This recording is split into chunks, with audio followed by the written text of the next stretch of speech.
Sinnet of Dragons by Athena, published by Elderglade Publishing, 2023. Prologue. Solar winds whipped my hair, shredding my skin. Cell by cell, I dissolved. White light seared my eyes, boiling them in their sockets, evaporating the screams of blistering agony from my lips. In an instant that lasted an eternity, I was unmade, stretching on forever and unraveling into the galactic expanse. I drifted through a space ablaze with stars, stripped down to their base elements, particles of my unbound self, grains of memory, coils of DNA, glowing filaments of unfinished songs, stories, and purpose swirled around me. I floated among my own remains, spiraling toward the center of the scorching sun. Plasma bursts tangled together with the vibrating strings, quarks, and folds of infinite realities. As the gravitational pull hastened my descent toward oblivion, I knew my pieces were being tied to time and space, fused together in the furnace of a solar storm, as the fates rewove my essence with their practiced fingers into an unknowable, eternal design. Others were wrapped, knotted, and woven around me as I spiraled into the sun. The fates bound us in a pattern seen only in the cosmos. I knew I was dead. I'd been unmade, torn apart by fate and choice, and yet there was peace in knowing I was not alone on my journey into the fire. There was love, somehow, in the chaos of unmaking and rebirthing. An exquisite, beautiful love, effervescent and cooling against the heat of destruction. The center of the sun grew, its pressure crushing. I knew, in my disembodied cloud of dust and atoms, that I would be compressed, squeezed from all memory, scrubbed from all histories, swallowed by the cosmic oubliette and lost to the place of all forgetting. I screamed, voiceless, swam with arms I no longer had, kicked and fought with a body I no longer possessed. Not the darkness! Please, I beg you! Anything but the darkness! Then there was emptiness. No sound, no stories, no love. The end was simply nothing. Chapter 1. Where there is light, there shines memory. Mnemosyne, sing me thy song. Fable! Fable, wake up! Sybil's voice was in the darkness, mixed with my terrified shrieks. Fable, you're safe! She folded me in her arms. Her unfledged, featherless wings wrapped around me as I shook, weeping. My body ached with a feverish heat. The bed sheets were drenched with sweat. White-hot pain rippled through my limbs. It's so dark! I cried, my throat raw. I know, Sybil said. The rue lamp went out. Not the dark, Sybil. Please, not the dark. I know. I'll find an oil lamp. Hang on, she whispered. I feared the darkness more than the loss of her sheltering arms, so I clung to the pillow when she let me go and crossed our room to the oil lamp. Her talons clicked against the stones where the rug ended. A match scraped, then a soft light bloomed as she lit the fuse. The low light and the scent of oil brought swift relief. Thank Mnemosyne. Like magic, the light pushed away my night terrors, taking the memory of the dream with it. Sybil returned with the antique brass lamp, resting it on the bedside table. Soft orange lamplight wreathed her face, her eyes sleepy and pinched with worry. Better? She asked. I nodded. My bare shoulders were beaded with sweat, which trickled down my back. Sybil wore her cassock, yet still she shivered. It's so cold in here, steam is rolling off the top of your head, she murmured. Does it still hurt? Shaking my head, I tucked sweat-dampened curls behind my ears. She referred to the waves of pain that came with the dream. The same dream, every time. The light always chased away the nightmare, but after the last few months I remembered well enough that I was burned alive before being crushed by the darkness. The darkness was always scarier than the pain. It was an infinite emptiness. Oblivion. Heat ebbed from my skin as the pain subsided, and shaking replaced my shivers. The bedsheets grew clammy in the cold. Our dorm room was on the top floor of the eastern turret of Abilene Tower. The only warmth available during the mid-autumn months was what we generated ourselves. The heat from the boilers wouldn't be piped up the radiant channels until the first hard frost. Sybil took my hand and drew me up. "Here," she said, handing me a clean nightdress. It was sky blue, soft and light, more for a summer evening than an autumn-chilled night. I marveled at how lovely she was, even when rudely woken in the dead of night. She was warm and patient, with long, beautiful red hair, slender fingers, and skin pale as moonlight. Compared to her lean avian muscle and grace, I was plump and freckled, and not at all as strong as she. I felt made of awkward limbs and big teeth, nothing so elegant or powerful as an avian. It was unfair, really, that her avian nature, part eagle and part human, made her so exquisitely graceful, whereas my human body was forever falling behind, even in puberty, which everyone assured me would come, but I dreaded anyway. We were sisters, in heart and spirit. As children, our own mothers had been friends on Aria, the world of myth and magic, the sister world of Earth. But after my mother died, and my Aunt Celeste began raising me, I was required to spend half of each year on either side of the veil. "To bring balance to your two worlds," Auntie Celeste always said, "and to give both worlds a fair chance." Whatever that means. I changed into the clean nightdress and followed Sybil to her bed. We both tucked in under the covers but lay awake, staring at the open timber arches holding up the ceiling. "Thanks for waking me up," I whispered sleepily. "And thank you for keeping a light on. It means a lot." A long silence passed. I'd just closed my eyes when Sybil whispered, "Fable?" "Mm-hmm." "I've never asked before, but is it terrible?" She paused. "I mean, is it end of the world bad?"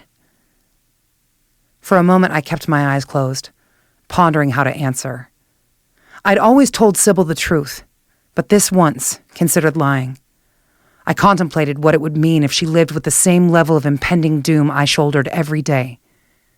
The darkness was coming. I sensed it like the shift in seasons. Even if my nightmares hadn't been a warning, I would have perceived it as easily as the turning of the leaves in the fall, or the change in the weight of the air from autumn to winter. Darkness lingered on the horizon, waiting. Worse, only Sybil believed me, because I could not define it any better than a scent on the breeze, a heaviness in the clouds, a sharp edge in the light. So no one believed me, nor could they prepare even if they did, because I couldn't explain what it was. It was simply a lingering sense of fate. Auntie Celeste had appeared to listen, asking question after question about the source of my fear. But in the end, she shook her head and said, "Fable, I believe you believe it, but the red moon isn't far off, and its tidal pull affects all our moods. Perhaps you're feeling the shift as the Audra cycle draws near. Until your powers come to full, we might not understand your dream." Until my powers come to full. Meaning until I reached maturity as both human and muse, no one would believe me. I picked at the loose skin around my thumbnail. "Ananya?" Sybil whispered into the long silence, calling me by the Farinish word for sister. She reached under the covers and wrapped her fingers around mine, stopping my fidgeting. "I have thought of using my Sayan to feel into your troubles, but I love you too much to take it without permission. I would share this with you. You do not have to endure it alone." Tears spilled down the sides of my face, dripping into my ears. "I don't want to burden you with it." "It's not fair to ask her to carry it." "What is shared between sisters is never a burden." She squeezed my fingers. I rolled onto my side to face her. Her blue eyes gleamed in the lamplight. The dream had plagued me for months, and the great weight of impending darkness was far more terrifying than even the shift from girl to woman. I remembered then that, in my dream, I was not alone. "I don't think I can say the words," I rasped, throat still raw from screaming. "But if you want to use Sayan, I'll share it with you." She squeezed my fingers again, and I relaxed into her Sayan, the empathic gift of sending and receiving emotional signals that Sybil was studying. I felt the familiar warmth of her power and closed my eyes, letting my memory open so she could feel the shards of the dream, the darkness, the terror. Sybil's sayan was soft and warm, like a blanket that had been sitting near the fireplace. Whenever she worked her power over me, I felt relaxed, peaceful. It wasn't the same with other empaths' sayan, but I'd once mentioned how much I loved that coziness, so I'd always assumed Sybil made it that way. For a while, she was still, as she felt into my emotional space. When her fingers tensed and she gasped, I knew she'd felt all I'd tried to shield her from for the past few months. She trembled in bed beside me. At length, Sybil drew a shuddering breath and asked, "What is it, Fable? What does it mean? Is it the end of the world?"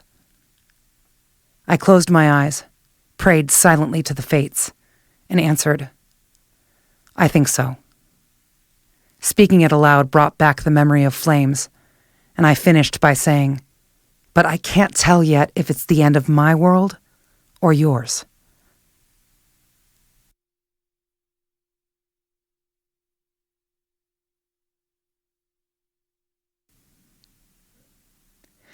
Chapter 2. "Your eyes are open again, Fable," Linfama said.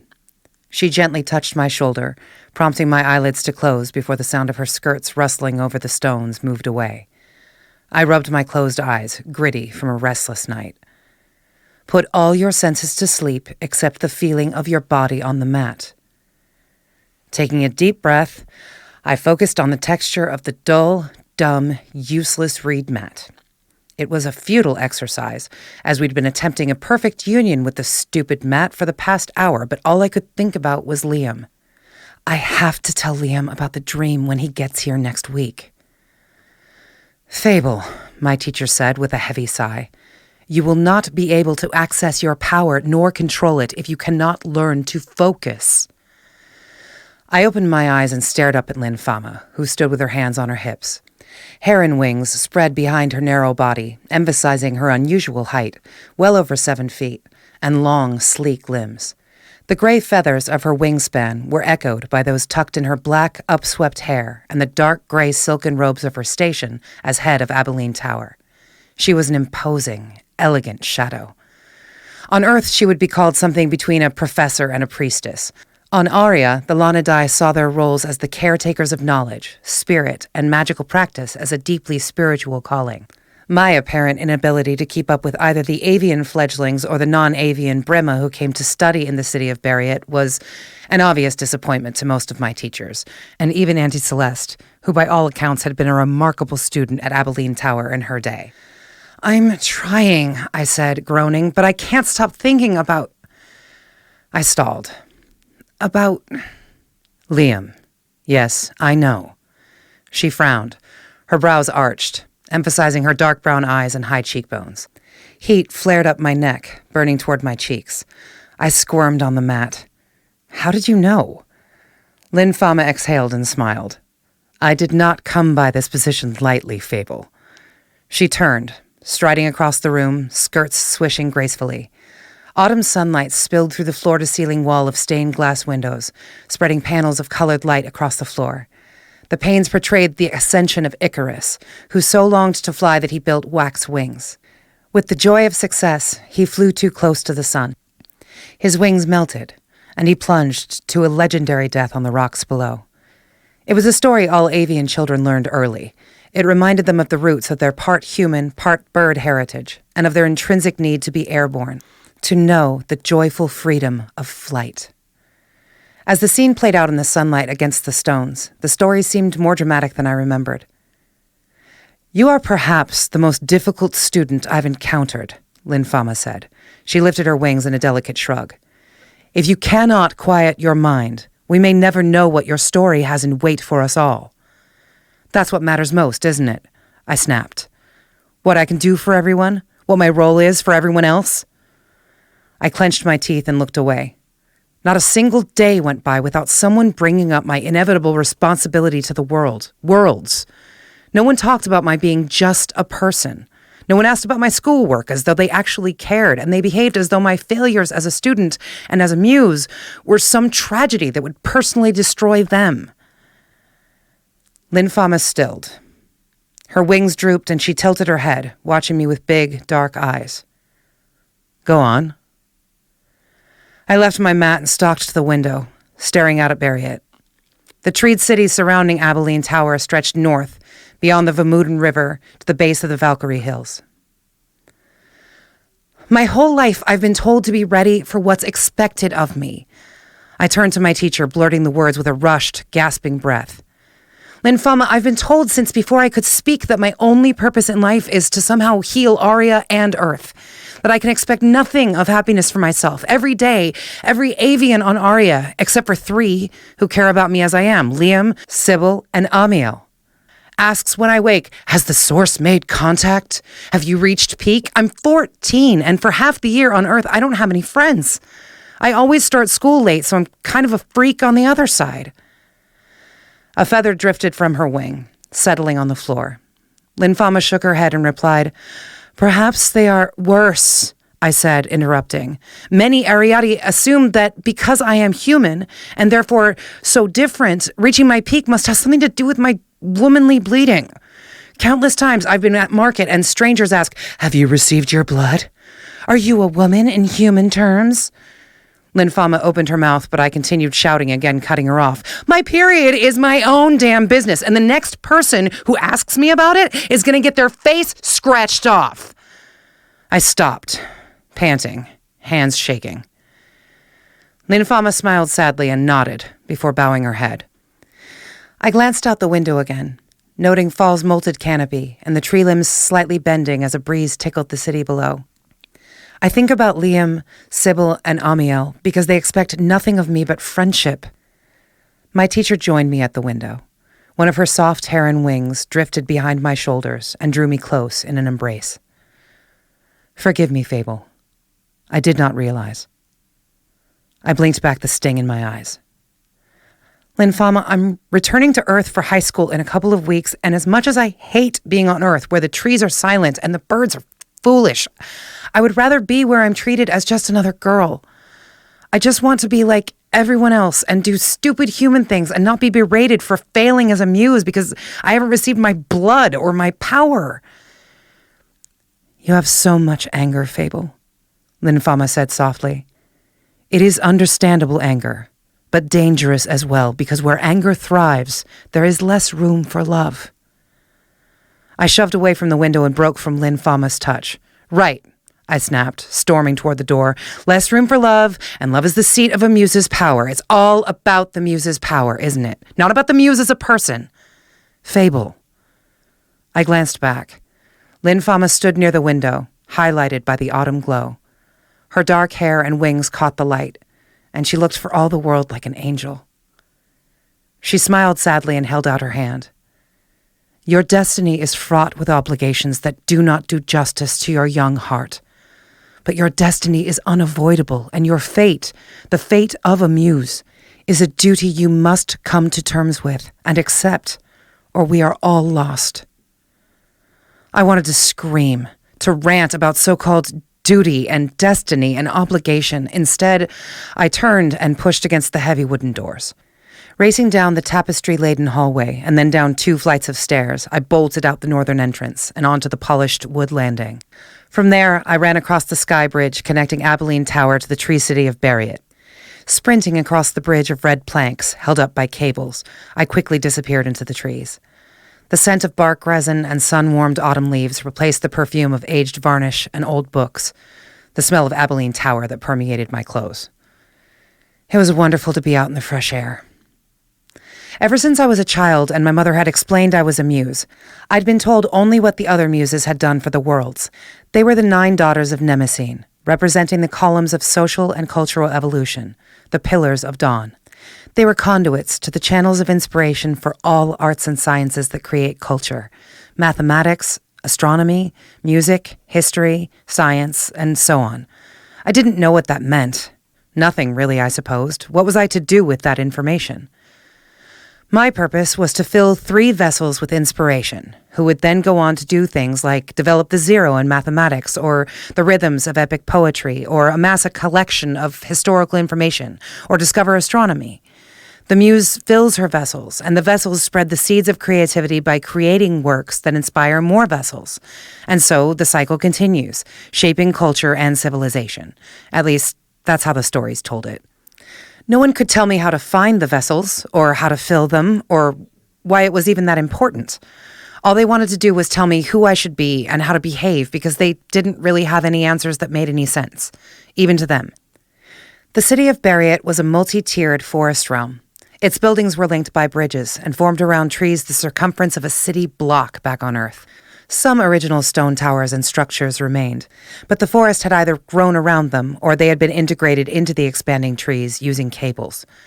Layers of construction were evident by the color changes in available marble.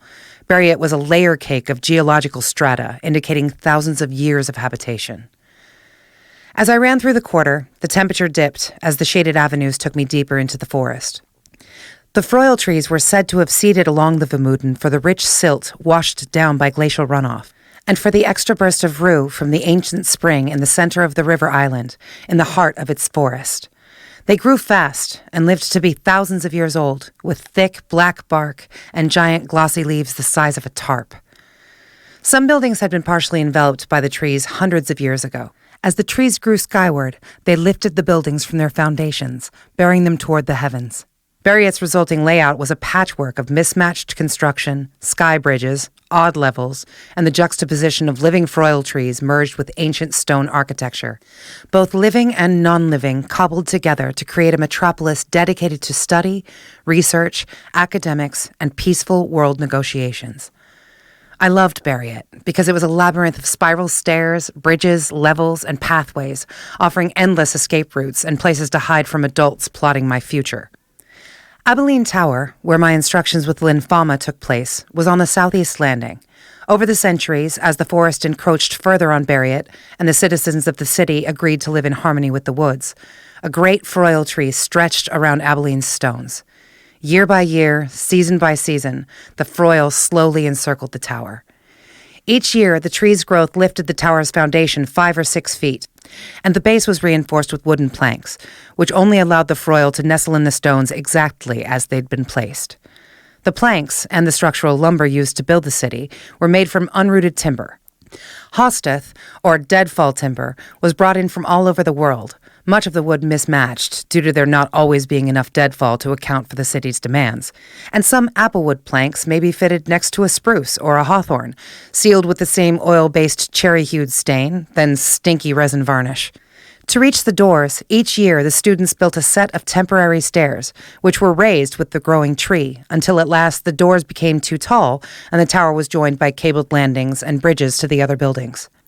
Auntie Celeste often reminded me that Abilene's final height and placement was completed well over 100 years prior to her enrollment. As I ran along the bridge, I watched for other pedestrians, hoping not to meet another avian, as they would surely mention to Auntie Celeste that I was skipping class. When I reached the central bridge hub of the East Quarter, I climbed over the wooden rail onto a boarded-off walkway leading into Bariat's northeast quarter, Plyria. Plyria wasn't what you'd call a bad part of town, but it wasn't the best part either. I found it relaxing to wander the old bridges of Plyria. The paths were less kept, the varnish on the planks cracked, the fraying rope handles slowly unraveling were interspersed with glossy patches of wear. The light felt more natural than the rue-lit lower levels, and the trees murmured more to one another. I suspected because there were so few around who might be listening in. Still, when the froil trees of Bariat were feeling chatty, there were perhaps only a dozen souls who could hear and understand the language being spoken. I paused to listen to the murmur. "Carried on the winds," said one. "Like the keening grief of the Grimoran souls, or the Arboreum," said a second tree. "Whispers of dark happenings, for sure," replied a third, "if the Grimoran is brought to mind." A shiver of foreboding crept along my skin. I hurried on. Froil trees were notorious gossips. Their language was not unlike the rustling of leaves and the groan of wood, punctuated by the occasional hiss or moan of shifting timber. I wondered if being able to hear them was part of being a muse, but never pondered it long, as then they would hear my thoughts and try to draw me into their conversations. They would urge me to commiserate with their woes, which were almost always complaints about the stink and noise of too many creatures living in the buildings. The sun was still high. Most of Barriott would be breaking for a midday meal. What light filtered through the canopy of the Pleria Quarter was patchy and hued with ambers and dark, earthy tones, the sun fighting its way through the ceiling of autumn leaves like leaded glass. "You've returned." Amiel's disembodied voice bobbed along the cabled walkway. "If you continue to flee your lessons, your teachers will be quite... What is the Earth phrase? Put on?" "Put out," I corrected, then added, "Actually, a better word would be pissed." "Pissed on?" I laughed. "No, never mind." His voice affected a long musical sigh as I turned along the pathway and stood before an abandoned mausoleum. Built of ashen marble bricks and with a small domed roof, it had once been a family mausoleum. As the city had grown into the sky, it lifted the outbuilding, which was a little larger than a garden shed. A froil tree had grown into one of the two sarcophagi and tilted the lid, exposing the long-forgotten body. In such cases, the remains were relocated to a city gravesite or returned to the family estate, leaving the structure to be reclaimed by the forest or inhabited by temporary residents, which was the case with Amiel.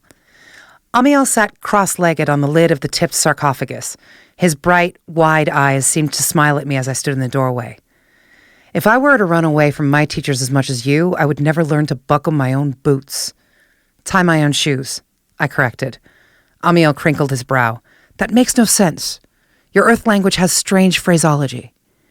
Besides, you can't even wear boots or shoes. Your talons wouldn't fit." Amiel shrugged and grinned. True. He was in his late teens and had been living in the Pleria Quarter for the past summer, unable to return home as his family had thrown him out for reasons he refused to say. Amiel was what the avians called a chorus soul. A nightingale avian, he was born with severe wing defects, leaving him unable to fly. He'd molted and fledged like a normal avian, but his twisted right wing and a crook in his upper back ensured he'd be forever grounded. I'd once asked him why the Glade pool had not healed him, and he'd replied bitterly, "The healing pools can only cure violent or unintentional injuries. I was created this way, therefore I am and always will be crippled. You cannot correct destiny." Most avians who became grounded or lost their flight died of grief, longing for the sky. The worst fate possible to inflict on an avian would be to take the heavens from them.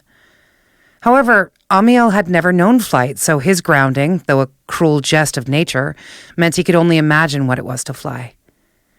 Despite his awkwardly bent wing and drab brown plumage, he was what I would call pretty. Most nightingales were plain, but Amiel was appealing in a sweet, tender way. He had wide caramel eyes and flesh, dark black hair, and a lean build. The simple brown cassock he wore matched his eyes. His smile was contagious, a mood booster, and it evoked my own grin even when I was in a sour mood. Wandering into his temporary home, I sat in the only chair, which had partially grown into the froil limb that snaked through the room. I smiled. "You're learning English really well. My best student, actually." "Perhaps I'm a better student than you, because I do not run away from my teacher." There was a note of disapproval in his teasing. "I'm and don't," I corrected. "Remember to use conjunctions if you don't want your English to sound like you're from Aria." I shrugged. "I won't be here much longer anyway. I'll be leaving for Earth in a couple of weeks. For high school." Amiel dipped his head. "I will..." He paused, then corrected himself. "I'll be sad to see you go. Why must you return so early?" "Auntie Celeste wants me back in time to register for winter extracurriculars. She thinks I need to make friends and be part of something team-oriented, probably something embarrassing like cheerleading." "Why?" I sighed. I overheard her telling Lynn Fama that I need to learn to accept humans and humanity, or I'll never connect to the Earth enough to help it. Amiel tipped his head back and frowned. "Everyone wants something from you, Fable." I rubbed my eyes and sighed. "So," he prodded, "why did you run away this time?" I picked at a piece of loose skin on my thumb. "I'm tired of hearing about all the things I'm expected to do, to become. I'm so over everyone else's plans for my life. And I keep thinking about the dreams and the darkness, and I really want to tell Liam everything. Maybe he can figure out what it means." "Do the dreams offer new information?" "No. but it seems really important that I tell him because it will affect us somehow. Amiel sighed. When does he arrive? Next week. The loose skin on my thumb refused to be pulled off, so I turned my attention to a grayish piece of chipped marble. Poking it with my shoe, I muttered, "Not soon enough." Amiel laughed, a musical chime. "I sense it is not only the dream you wish to speak to him about." I grinned, blushed, and looked away. Heat flooded my body. I shifted uncomfortably. Quickly changing the subject before he could pry, I asked, "Amiel, what are you going to do about winter? This mausoleum doesn't have heat. You can't stay here." With winter not long away, Amiel would need a proper place, but his options in avian society were slim. The fact that he couldn't fly made most avians so uncomfortable that they could not spend time in his company or even make eye contact, like it was contagious or something. Most forms of employment for avians required flight, and most apprenticeships required a talent or a strong set of recommendations to develop a talent. I have been thinking of auditioning for an apprenticeship in the library tombs, where flight is unnecessary and housing and resources are included in the study. "But it's underground," I said, too fast. "It provides food and shelter and does not require me to fly," he said stiffly.